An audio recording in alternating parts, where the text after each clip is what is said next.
So, as I said, I prefer this. I much prefer this to psychoanalysis. But I think there's a natural progression of psychological theory here. Prior to Freud, you have structuralism, functionalism, William James, and this like introspection from Titchener, and this idea of like, well, let's explore what the mind is. It's not exactly empirical, it's not exactly scientific, but technology and biological knowledge was limited. Then you get Freud. And again, I don't want to let Freud off the hook, because there's some heinous theories that I'm having a problem here. There's some heinous theories that Freud should be held responsible for.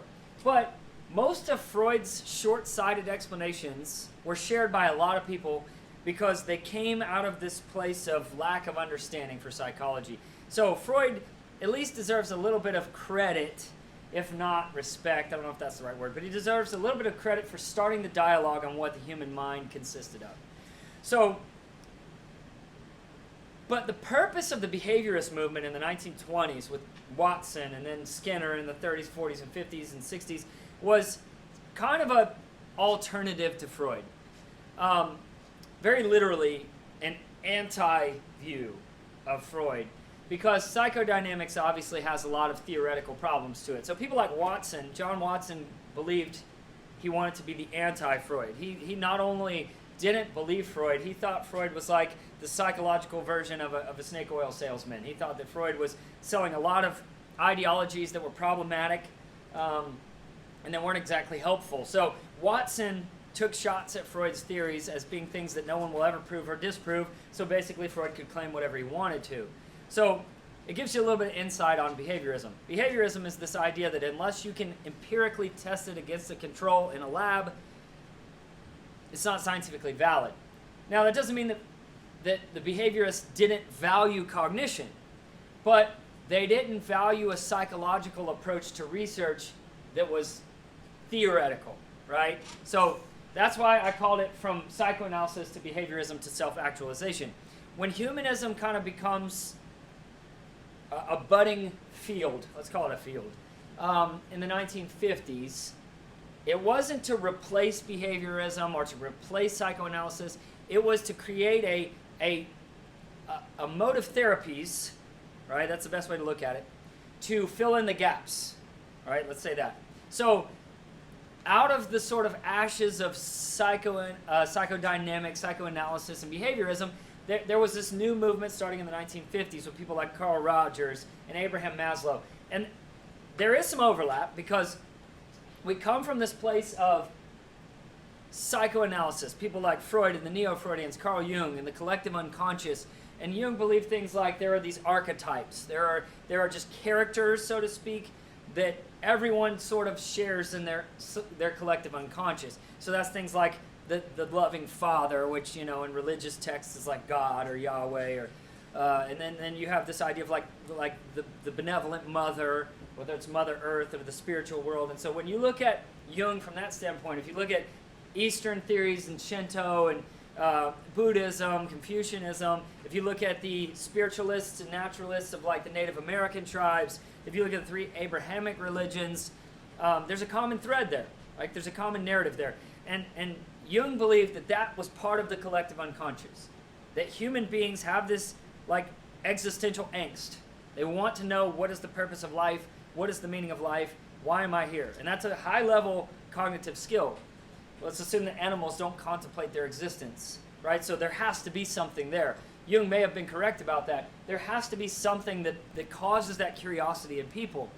And so he referred to archetypes. There's these characters that are in threads of all of the creation stories, all of the mythologies, all of the religious. They have similar archetypes. They have the same sort of symbolism in them. So, but there's a whole lot of theoretical aspects to that. That's maybe helpful for explaining your psychological stress. It's not necessarily helpful for treating your psychological stress. So if you, let's say you have vivid dreams and you wake up and you write down the details of your dream, what Freud called the manifest content of your dreams. Like this, what's bouncing around in your mind is supposedly how your subconscious is manifesting itself. So you have this dream where you're like flying through the air on a butterfly, and that's what happened. That's the story. That's the manifest. And then you write this down so you don't forget it, and you bring it to your like psychoanalysis, therapist, and you lay down and you free associate, and they interpret what that dream's supposed to mean. They're finding hidden, latent meaning in the details of your dream. So I'm not going to say that that's not real or that's not a thing. There are people that interpret dreams and they find a lot of meaning there, and there's, these archetypes that exist in these dreams and symbolism and all that kind of stuff. But the point I'm making is this. The humanistic therapists needed a little bit more in their minds to treat people with psychological disorders, right? So for instance, if you like, we're going to get into things like locus of control today. So if you look at Piaget's standpoint, Piaget is not so much how do we help people, but he's like, okay, how do people construct their reality, right? Piaget is considered a constructivist developmental psychology because babies develop schemas as they interact with their environment. So, that's tasty, that's food. Schema built. Oh, that's not food, gross. Schema built. So babies they can only comprehend what they can physically interact with, right? Sensory motor. But as they build schemas for the world, they create this worldview, and they create this like concept, these maps of concepts, and so they have this like mode of thinking or method of thinking of how they view the world. And as they experience the world, they have to confront that. And that would be his explanation for angst. Like, what happens when you can't assimilate schemas and you have to accommodate them? That ruins your worldview. It causes psychological distress. So Piaget wasn't so much concerned about why people were stressed or had anxiety or had depression, but he did have an explanation for it. Freud did too, so did the Neo-Freudians. But the humanists are going to take it a step further than that. It's not so much a childhood conflict or a relationship issue from like when you were 2 years old in the anal stage of development that's going to cause your conflict. It may be something like a traumatic event. It may be poor life choices. It may be whatever.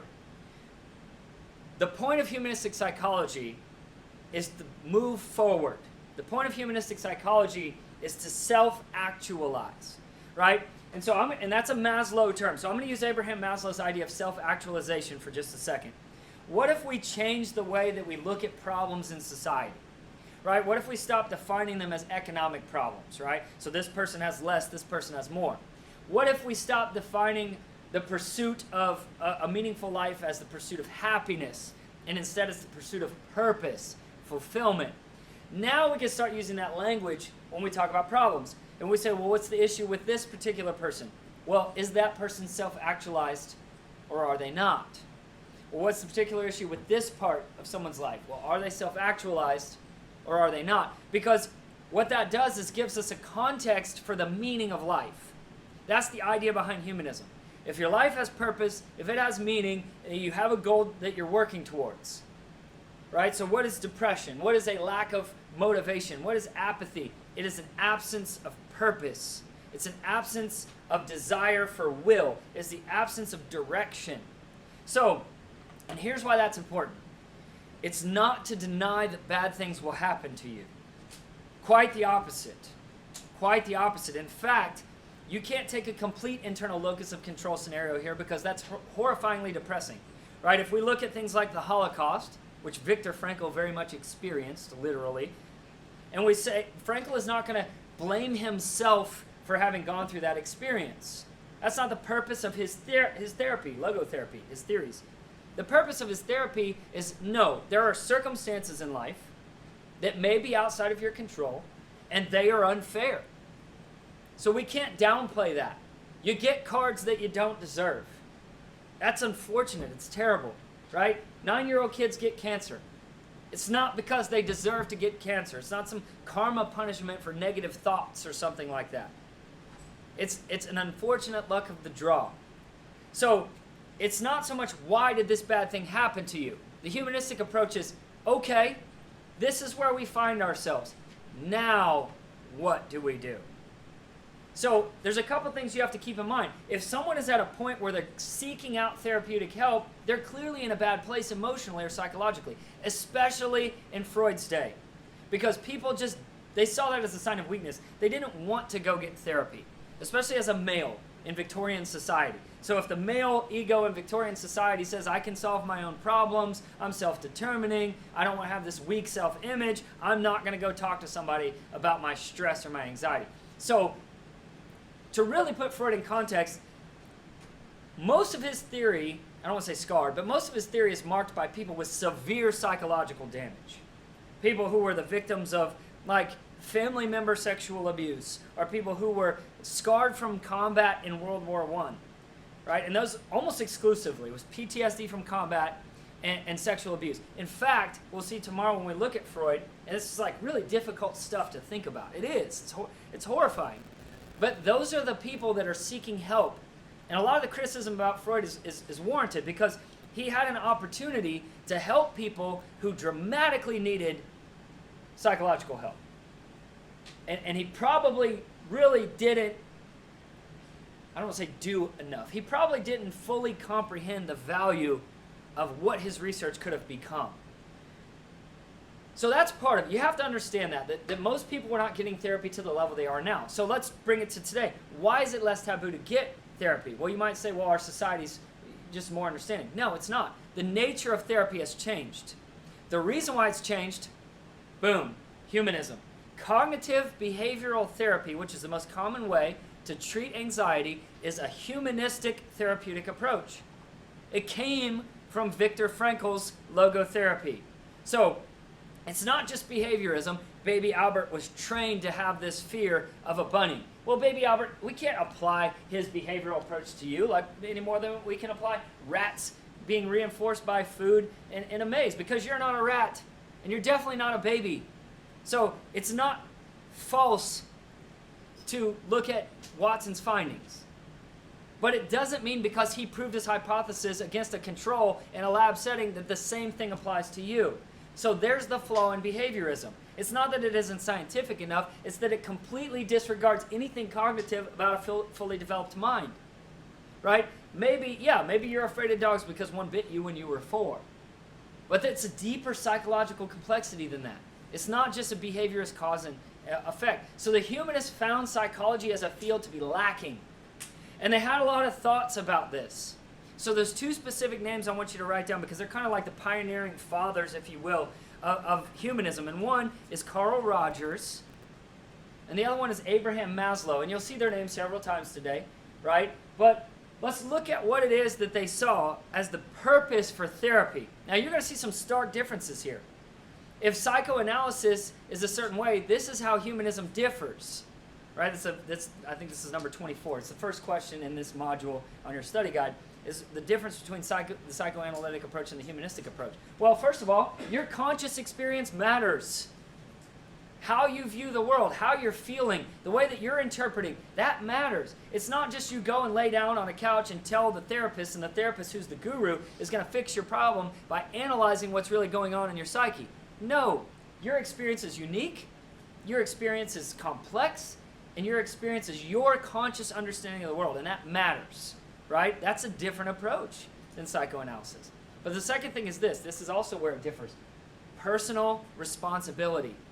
Personal responsibility. That's actually not pessimistic, because here again, a lot of people misunderstand humanism as this. They misunderstand it to believe that people like Rogers and Maslow were saying, oh, you're responsible for your problems. Well, no, not always. The point is that let's assume, like I like the poker game analogy of life. You get the cards you get. And that's not your fault, right? We're not blaming people for being the victims of circumstance. Because that would be convenient as hell, right? Like, oh, you got cancer as a young kid. You must have done something horribly terrible and sinful, so you're getting what you deserve. That's a lot easier and cleaner, isn't it? It's a lot harder to confront a reality where bad things happen just out of simple luck of the draw. It's not maybe some predestined thing. But it doesn't mean there can't be meaning in it. Free will is a big part of humanistic psychology, right? It's a big part of it. Because if you find yourself in a situation through no fault of your own, whether it's no fault of your own or not, right? How much is in your control to move forward from that? That's humanistic psychology, right? It's more future-minded. It's how much of this do you control? Where do we go from here? Focus on personal responsibility for your own growth. right? That's a big humanism buzz phrase, growth potential, right? You can write that down somewhere because a lot of test questions are like humanism focuses on blank, where psychoanalysis focuses on blank. Well, the humanism growth like buzz phrase is going to be growth potential. What is it that a person is capable of becoming, of turning into, right? So Carl Rogers is not going to downplay the path of where you got to where you are. But that's not going to be the focus of the therapy. The therapy is not going to be about finding out what happened to you when you were 5, like it would be with Freud. The focus of your therapy sessions is going to be like, okay, let's get to a place of trust so that we can work through this together. And that's a major shift from psychoanalysis. Psychoanalysis is the expert is telling you what's happening in your mind. And here's why it's different. It's actually counterintuitive from a medical model, from a capitalistic pharmaceutical model, because good therapy should be temporary therapy. It should not be something that you have to keep coming back to. Good therapy is teaching you how to take responsibility for helping yourself.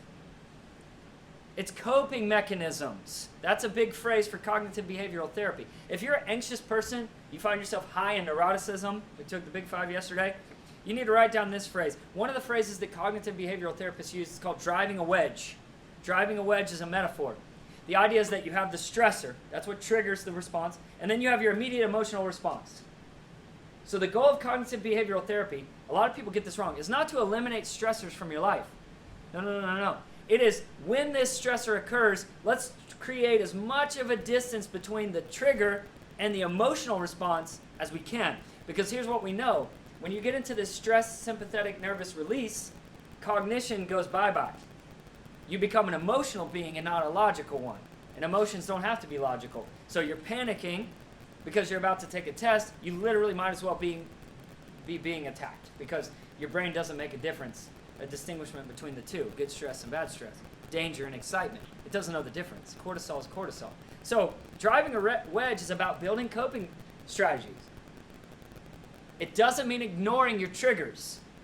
Quite the opposite. And that's psychoanalysis. Psychoanalysis is this idea that like, well, let's try to avoid and let's try to ignore things that are going to be psychologically distressing. Right? In fact, the ego is going to repress those painful things and push them down into the unconscious.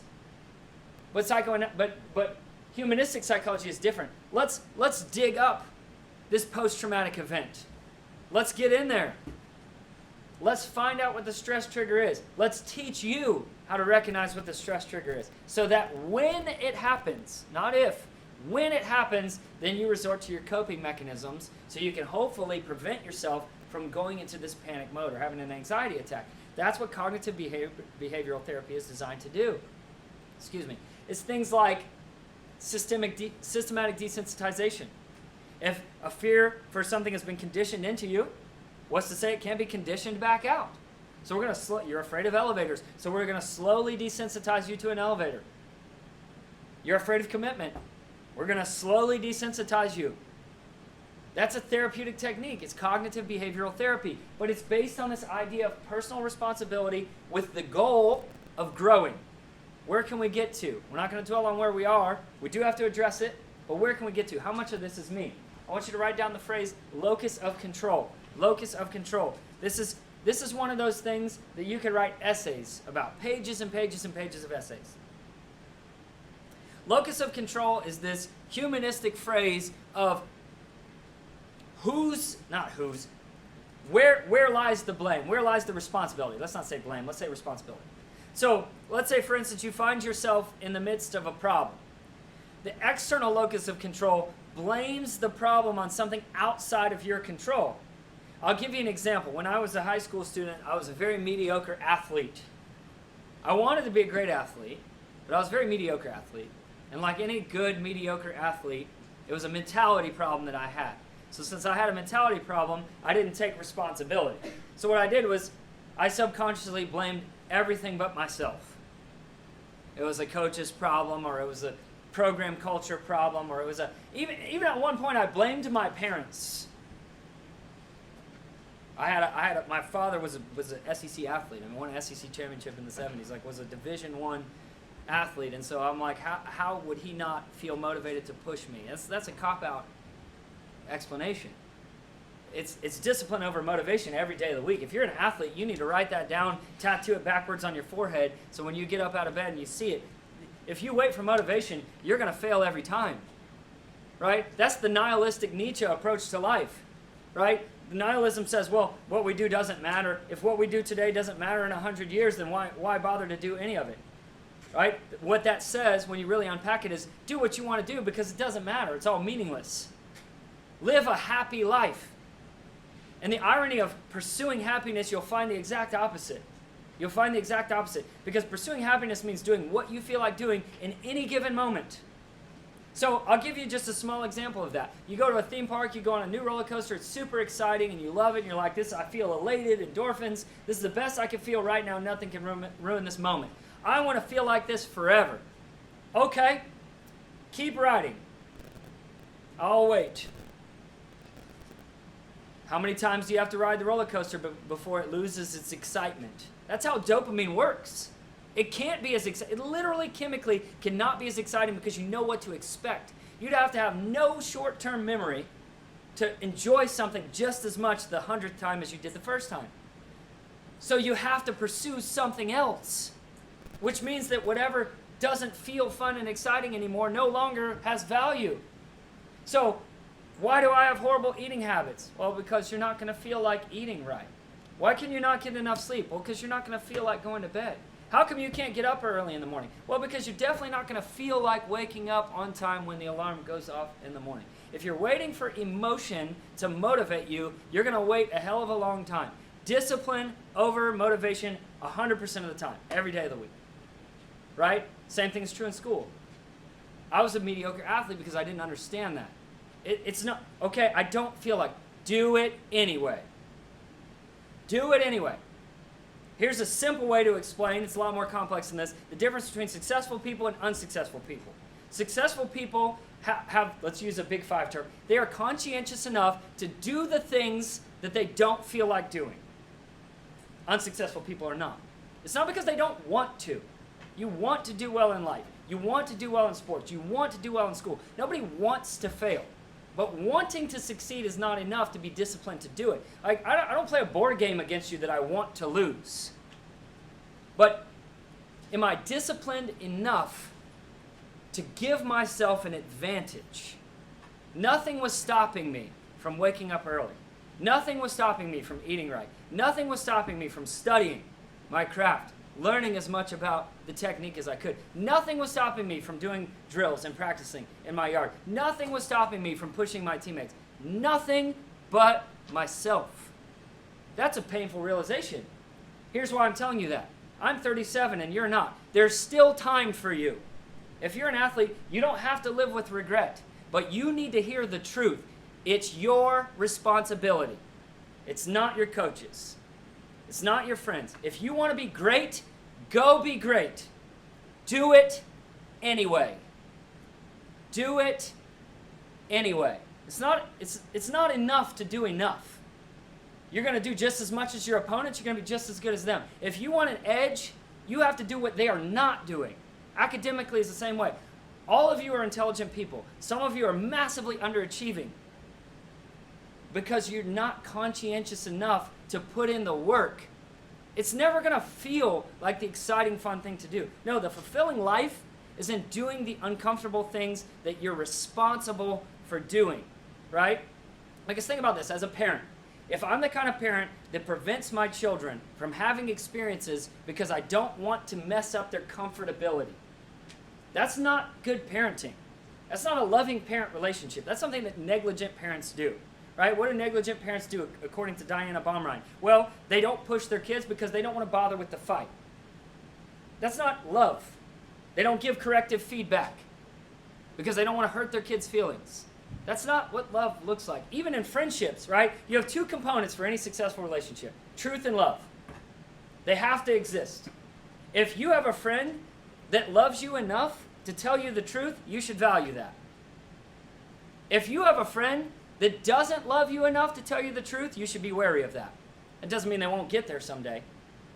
Same thing with your parents. It's a heck of a lot easier for them to not tell you the truth and save the fight and save the headache.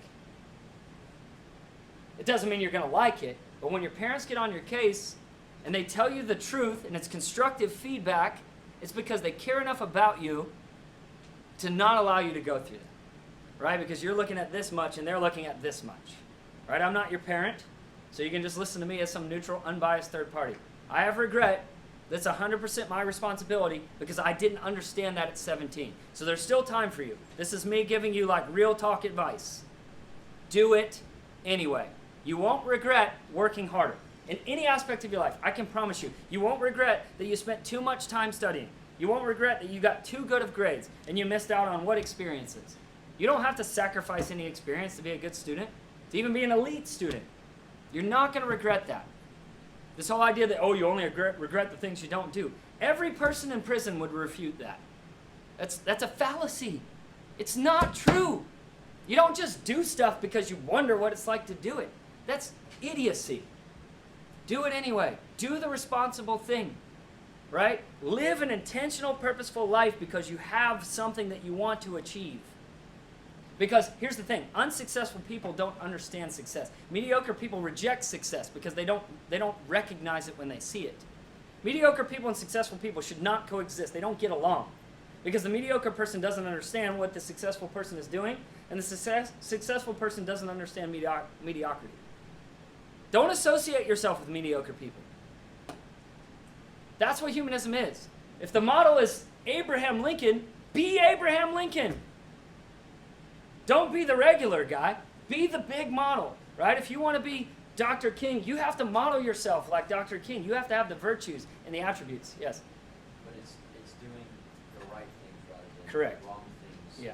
Repeated, right? Or Yes. the right things rather than the insignificant things. Yes. Because we can do things that are insignificant, wouldn't do as much repeatedly, Right. but wouldn't have as much effect as doing something.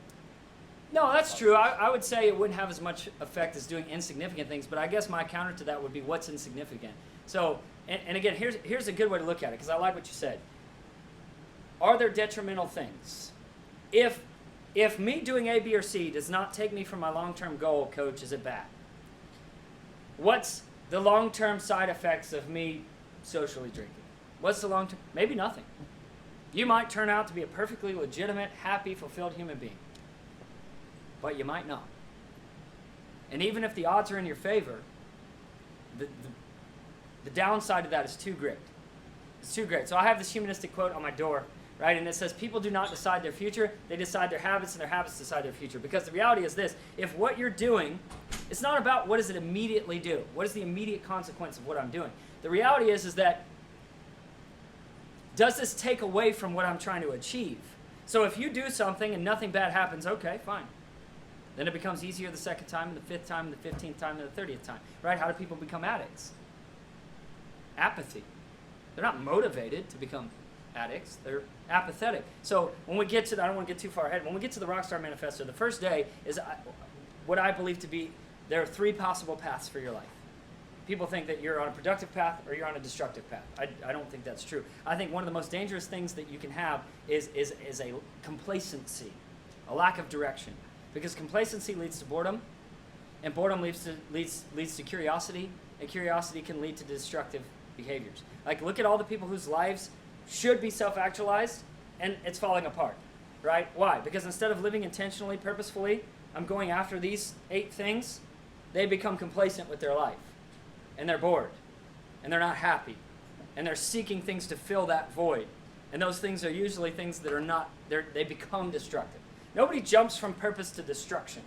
They slide slowly into destruction from complacency, right? So he brings up a good point. There are things in the short term that will probably not have a lasting impact on the course of your life. But eventually, those things that you practice will become habit, good or bad, right? You're partying now because it's fun. It's not going to be partying when you're older. It's going to be an escape because you're stressed. And now drinking with your friends on the weekends turns into drinking every weeknight because you had a bad day at work. That's how you slowly And again, coach is saying if I socially drink, I'm going to become an alcoholic. No, not necessarily. But you might. You willing to risk that? That's a personal question. You don't have to answer it. All right, so there's no absolutes. Can I do A, B, and C? Or here's a better way to look at it. How much can I do without harming myself long term? That's the wrong mentality. that curiosity is dangerous. Does this bring me closer or farther away from being the person that I want to be? That's the only way you need to filter your decisions. Should I blow off this class and go hang out with my friends? Well, that depends. What's your goal? Does this one particular action, not is there going to be consequences, does it bring you closer or farther away from the person that you want to become? That's the only way. That's how you change your, and it took me till I was like 28 to figure that out, by the way. That's the way you have to filter your personal decisions. But that comes through therapy. Personal responsibility is an internal locus of control. That's not to victim blame. Okay, don't get me wrong. There are circumstances that are outside of people's control and they are not fair. It's an unfortunate reality of life.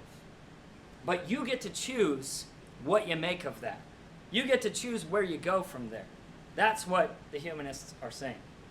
It doesn't mean it's not painful. It doesn't mean it doesn't leave a scar. It doesn't mean that it's not traumatic. But it means it doesn't define your life. What's done is done. Where do we go from here? How do we progress? How do we move forward? And if you're like Viktor Frankl, he found purpose in his suffering. He didn't believe he had to suffer for purpose. Frankl didn't believe it was like God's, he was a religious man. He didn't believe it was God's plan for him to go to Auschwitz, but he believed, I'm here. And if I survive this, I can help someone dealing with anything that they ever go through in their life. Because if this is hell on earth, what could be worse?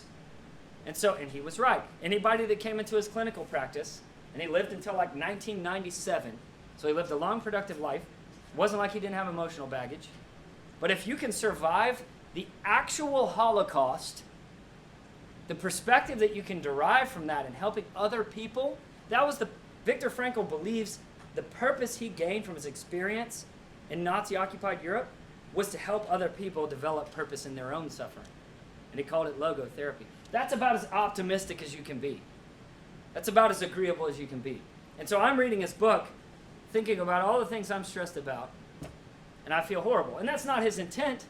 But if he can survive the actual Holocaust, you can survive whatever it is that you're going through. It doesn't mean it's easy, but it can be done. And your mentality has to be, how do I get there? I'm not there, I'm not happy, I'm not in a good place, I'm emotionally stressed out, but I want to get there. How do I get there? And that's the role of the therapist. According to the humanists, they want to help teach you those strengths and virtues. So taking out the emotional aspect of not getting what you want. Right. Logically, how rather than why am I not there? So taking out the emotionality, because here's the thing. It's not incorrect to say that it should hurt when something unfair happens to you. That should emotionally bother you, because you're a human, right? So we edify people's feelings by saying, that's horrible and I hate that you went through that. You don't say, suck it up, buttercup, be tough. No, he's right. The idea here is that it's not that the emotions don't matter. It's that they're not productive. So we experience the emotions as long as we have to, so that we can mourn and be healthy, psychologically, emotionally, and then we use that as motivation to stay out of that realm, right? So that's why failure is important. That's why pain is so memorable, flashbulb memories, so that you don't do it again. Not that you do. So yes, I'm trying not to use the word excuse, but you could, okay, to his point, there's two scenarios. Let's say you get passed on a job, or you don't get into a college. There's two ways that you can look at this. You can sulk, and you might be perfectly within your right to do it, but that's not going to help you. So you take a time of mourning, you pick up the pieces, you allow yourself to emotionally process what happened, you deal with it.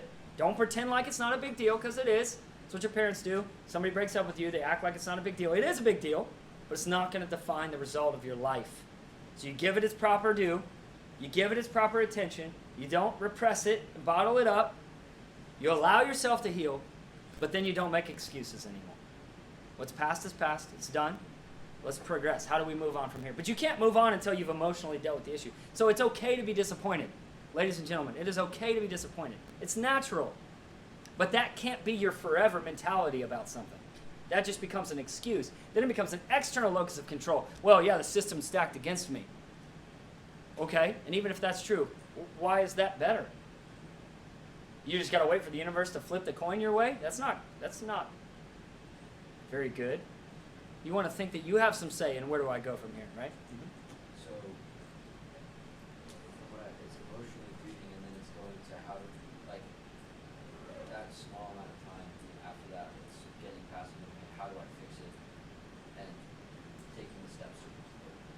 or even just the reflective, after you emotionally deal with it, even just taking the reflective steps of like, okay, this is not where I saw my life at this point.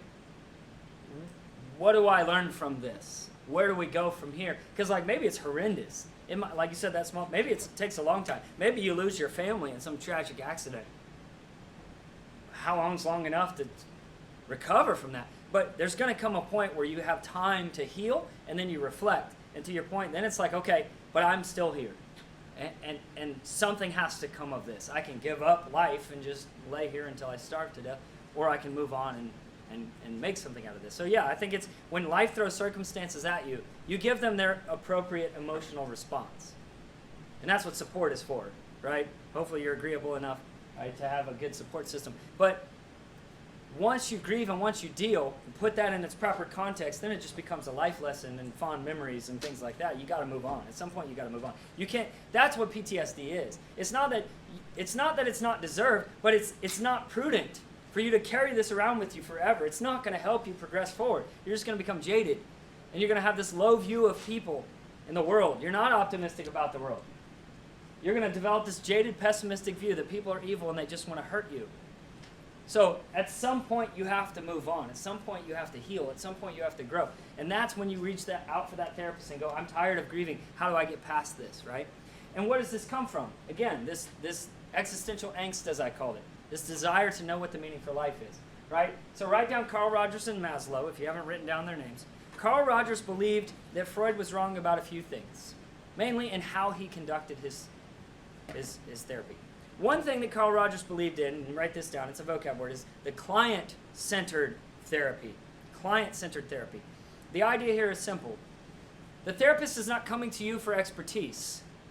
I'm sorry, the patient is not coming to the therapist for expertise. The patient is coming for emotional support. So what if therapy is not back-to-back like Freud? What if it's face-to-face, sitting on the same level? And here's what Rogers did. He was very intentional about this. He created what he called it's unconditional positive regard for the person, so they can learn to have a positive self-image. But he did that through what he called active listening. He actually quantified what it looked like to be a good listener. You lean forward. You give them the body language that you're paying attention. You turn your head. You show appropriate emotional facial expressions because it matters to you what your patient is saying. You edify their feelings. That must have been awful. I can't imagine how that would make you feel. You ask them to clarify. And what you're giving your patient, what you're giving your patient is you're giving them the subconscious cues that your emotional trauma matters to me. I'm listening to you. That's called active listening. So if you get a test question about that, it's an actual intentional process to subconsciously show that you're paying attention to what they say because what they say matters. I'm not just billing you by the hour and getting you out of here until next week. I genuinely am concerned about your problems. Because you have to build trust and rapport to give people harsh advice. Right? Harsh advice might be true, but if they're not coming from a place of caring, love, it really doesn't matter. They're going to fall on deaf ears. So you can't have truth without the love, but you can't have love without the truth, because at some point you have to give feedback. Right? So unconditional positive regard is Carl Rogers teaching his patients to regard themselves in a positive way. Right? Have good self-image. We can get through this. You're not a horrible person for thinking that way. And these hidden, deep, dark things that you're embarrassed to say, like things, your worst experience or your worst decisions or things that you don't think anybody will understand. A caring, listening professional is going to make you feel much more relaxed about how normal those thoughts are. Right? That's the point of therapy. Is you don't bottle and hold this stuff in and think I'm the only weirdo that feels this way. No, we're going to edify your feelings. That's what Rogers called an unconditional positive regard, the client-centered approach to therapy. Maslow was a little bit different. Maslow believed in what he called self-actualization. I like this quote, right? One of the things that's prevalent in both Maslow and Rogers' theory is the emphasis on choices, right, for your circumstances. It's not that your circumstances are in your control. It's that you don't have to be a victim of your circumstances because you always have a choice. And this is like the guidance counselor advice. Well, you chose to be here today. Nuh-uh. Well, yeah, you did, because you have arms, and you have legs, and you have a car. And you could be somewhere else. And you might say, well, I don't have a choice. Well, you do have a choice. You showed up because you knew it was the responsible, conscientious thing to do. Successful mentality. I could go to Starbucks instead, but I'm choosing to do this even though I don't want to. That's what successful people do. That's the responsible thing to do. Doesn't mean you're happy about being responsible. Quite the opposite. This is going to make your adulthood so much better when you realize that adults don't just skip into work every day. They go because they have to. Sometimes you don't feel like doing things that are absolutely the appropriate things to do. But you do them because in the long run, you're going to be much more satisfied with where you're at in life. Remember, it's fulfillment, contentment, satisfaction over happiness. You don't want the agitated life where you're looking for what is more, what should I be doing. You want to feel like you're exactly where you need to be, doing what you were built to be doing. That's where fulfillment in your life comes from. That's where satisfaction comes from. Living what you believe to be purpose. I've made a lot of money, I've made a little bit of money. I can tell you this right now. There's not enough money in the world to trade for a job that you don't feel purpose in. That's the best advice I could give you. Contentment has no value. Your peace of mind has no price tag. It's priceless. So if your mom's like, well, why do you want to study music? There's no job in that. Doesn't matter. Because if you hate your job, you're going to be terrible at it. If you're terrible at it, you're not going to do well. If you don't do well, you're not going to be in it very long. That's reciprocal determinism, right? Cause, effect, cause, effect, cause, effect. Some things are too expensive not to do. Your mental well-being is too expensive for you to ignore. How much money are you going to spend in therapy? How much money are you going to spend in stuff? Teachers, please release the members of the varsity and JV girls soccer teams at this time. Good Thank luck. you. Don't spread your germs everywhere. So, here's another humanistic idea. The past it matters, but it's over. The past is past. So we're going to learn how to deal with that. I like what he said. In its appropriate psychological manner, we're going to grieve it, but then we're going to move on. Right? We're going to use it as a teaching point. Emphasis on personal growth. The goal of Maslow's hierarchy of needs is to progress to a place of purpose that he calls self-actualization. All right, let's look at it. Self-actualization. There it is. Okay. If Rogers is unconditional positive regard, active listening, right? Empathy. I'll show you a picture of Rogers. There he is. Empathy, acceptance, understanding, personal growth, unconditional positive regard. Those are the buzzwords for Rogers. But let's look at Maslow, right? Fully functioning person as ideal for the healthy personality. He saw anxiety as resulting from this. Get this. Inability to incorporate information that is inconsistent with your self-image. That's almost like a Piaget schema problem, right? So, what is Maslow's take on humanism? Maslow is like people have this need to progress towards something. They're always striving. They're motivated to get towards something. And it starts with the most basic need, right? The basic needs are physiological. And Maslow's one of these things like locus of control. You could write pages and pages and pages about this. So Maslow says your immediate needs are food, water, shelter. If you don't have food, water, shelter, you're not really going to be that concerned with your psychological issues. So the easy way to do Maslow on a test, the more immediately physiological they are, they're going to be the first things that have to be addressed. So there are people in the world, to use Maslow as an example of how he studied psychological trauma, that don't have adequate food. So we can excuse them for having a poor self-image because that's a few steps on the psychological rung away. Their most immediate pressing need, and therefore their most psychological concern, is motivated towards whatever rung of the ladder that they're on. So Maslow believed that you could be partially in one and you could slide back. But think about this. What about teenagers that are in your peer group? What if they don't have a safe home environment? And their teachers are like, well, why are they not doing well in school? Why are they not getting good grades? They may not actually be safe. So until this gets addressed, there's no progressing past that. How is someone in an unsafe environment with the people that they're supposed to be able to trust going to have a healthy, love-accepting relationship? No. This has got to be addressed before you can have that sense of belongingness. Once they feel like they belong, friends, family, platonic relationships, romantic relationships, parent relationships, peer relationships, then it develops a sense of self-esteem. So most people get this backwards. They say things like, well, you can't love somebody unless you love yourself. Well, it's the other way around. You can't love yourself unless other people love you, right? If my own biological mother who brought me into this world doesn't love me, then what about me is lovable? You say, wow, but that's how some people are. It's not fair. It's sad. It's horrifying that some people have that experience in their parenting relationship. But Maslow explains that as being a psychological problem. Until someone feels accepted and loved by the people in their life that are responsible for them, they can't have a good self-image. And therefore, they can't achieve their full potential as a person. They can't find their purpose. And after you find your purpose, that's when you look around and notice that you have the ability to help other people. Right? And again, to be fair to Maslow, to show you this one, it's not like poor people have no morals. But it's the reality of this. When I say poor, I mean lacking basic necessities. If you lack basic necessities, it's not that you don't care about people, it's that you can't. Your immediate concern is with getting your next meal. Homeostasis. All right, I stole this off the internet. I like this one. Security comes after food.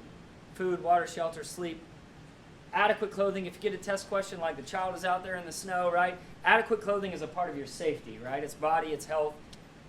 Family, friendship, love and belonging comes after safety. So you have food, water, you have a place to lay your head. Now you have safety and security. You don't have to worry about one of your parents coming in and beating you up in the middle of the night. You don't have to worry about walking home from school and getting jumped. A lot of people are in this low level. You guys should hopefully be somewhere in here. But you can imagine the psychological difference for someone who's here. And it gives you an appreciation now, right? All right, so 40 studies tomorrow.